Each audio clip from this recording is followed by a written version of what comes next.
And welcome back here to Live Now from Fox. I'm Andrew Kraft. Thanks for being with us here on a really busy Tuesday. Let's keep going with more of these top headlines.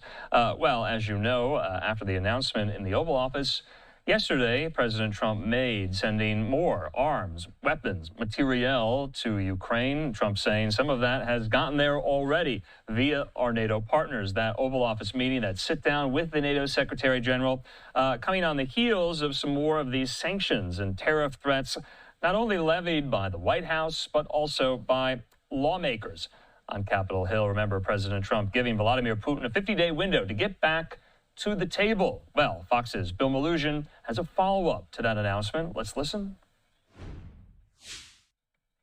Well, at the end of 50 days, if we don't have a deal, it's going to be too bad. The clock is ticking for Russia as President Trump doubles down on his tariff threat. On Monday, the president threatened to target Moscow's trading partners with 100% tariffs if a ceasefire agreement isn't reached to end the war in Ukraine. Trump gave Russia 50 days to respond and pushed back on critics who say that deadline should be sooner. Oh, I don't think 50 days is very long. And it could be sooner than that. I don't think 50 days is very long. Along with the tariff threat, the president announced NATO allies will buy billions of dollars worth of U.S. military weapons, which will then be sent to Ukraine. According to the NATO Secretary-General, supplies will include both defensive and offensive arms. We will find some money in Europe to make sure that Ukraine has what it needs to be in the best possible position during these peace talks as soon as they start. But when asked, Trump downplayed the possibility of sending long-range missiles, which would give Ukraine a chance to strike further into Russian territory. The only way Putin's going to come to the table if he sees resolve of the West to stick with Ukraine. And in a rare sight on Capitol Hill, the president's plan appears to be getting some bipartisan support. Sanctions ought to be done as soon as possible, as strongly as possible, so that Putin knows we are serious in a unified approach. And as for Russia, it released a statement saying these new plans contradict calls for an end to the war. Moscow also saying it's still waiting on a new date for peace talks. Bill Malugin, Fox News. Bill, thanks so much here. In the meantime, let's talk about all of these updates here with our friend and colleague there, national security analyst and expert and retired Marine intelligence officer, Hal Kempfer. And Hal joins me here. Hal, thanks for being with us. You and I were discussing this just yesterday about this very time, and we have a lot to get to. So I want to just highlight some reporting in the Financial Times, and it goes as follows, that Trump privately encouraged Ukraine to step up deep strikes on Russian territory, even asking Zelenskyy whether he could strike Moscow if the U.S. provided long-range weapons. That's according to people briefed on the discussions. According to the reporting, this is how that discussion went. Trump says, Volodymyr, can you hit Moscow? Can you hit St. Petersburg too? Trump asked on the call. That's according to the people. Now, they said Zelenskyy replied this, quote, absolutely we can if you give us the weapons here. Now, that's kind of the setup to this piece. A lot of people were talking about this piece this morning in the Financial Times, though Trump was asked about it as he was leaving for Pennsylvania on the White House lawn. This is what he said. I still. Well, at the end of 50 days, if we don't have a deal, it's going to be too bad. Well, the tariffs are going to go on and other sanctions go on.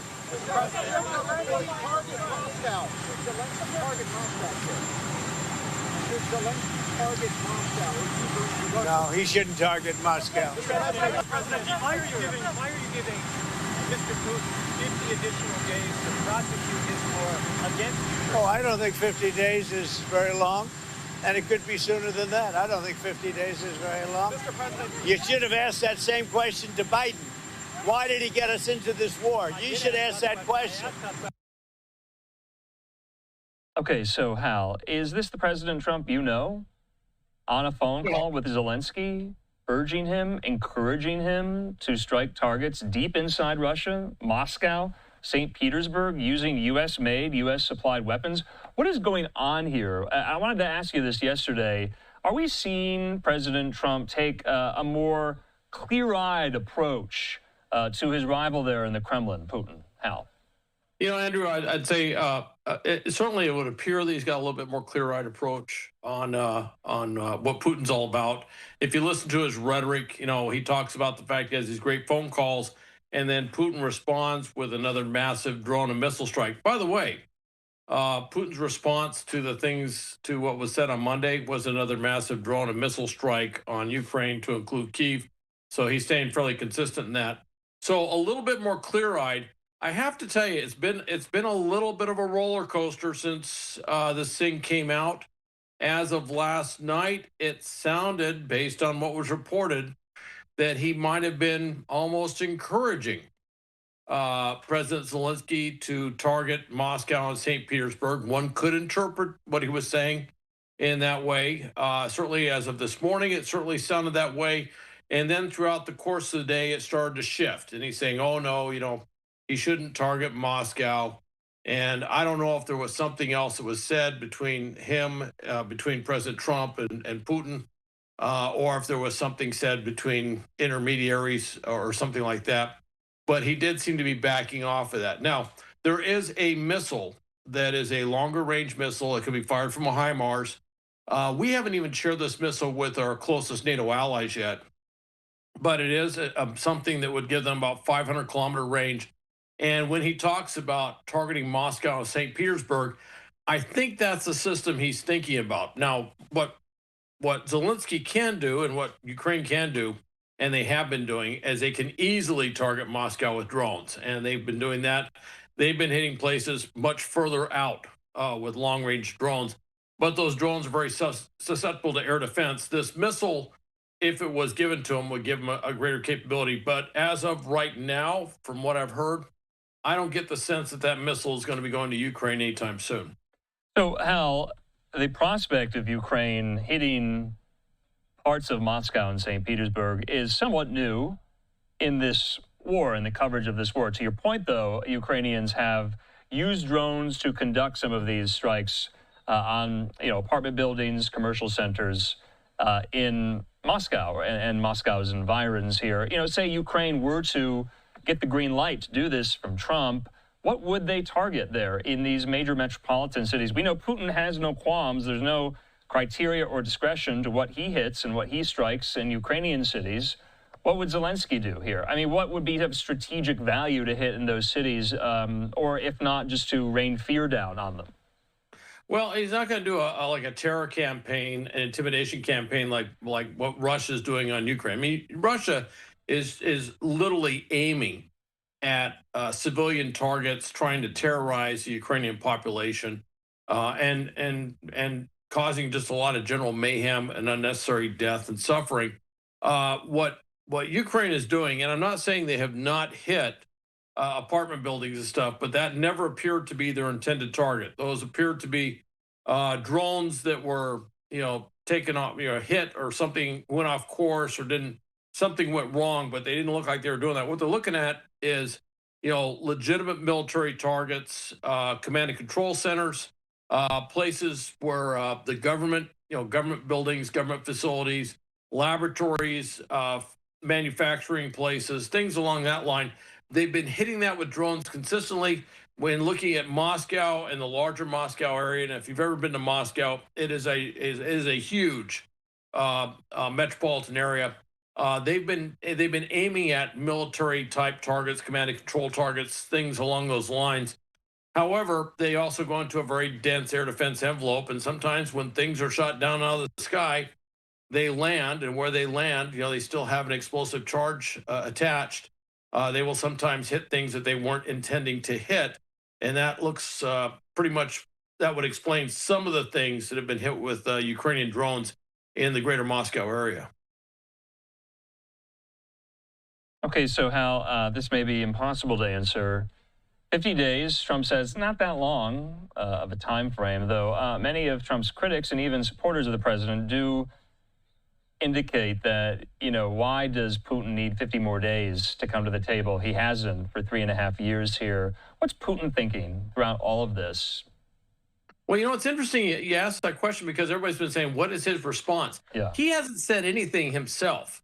Now, some of the folks around him have said, you know, some of the usual, you know, confrontational, you know, over the top, Russian bellicose rhetoric and things like that.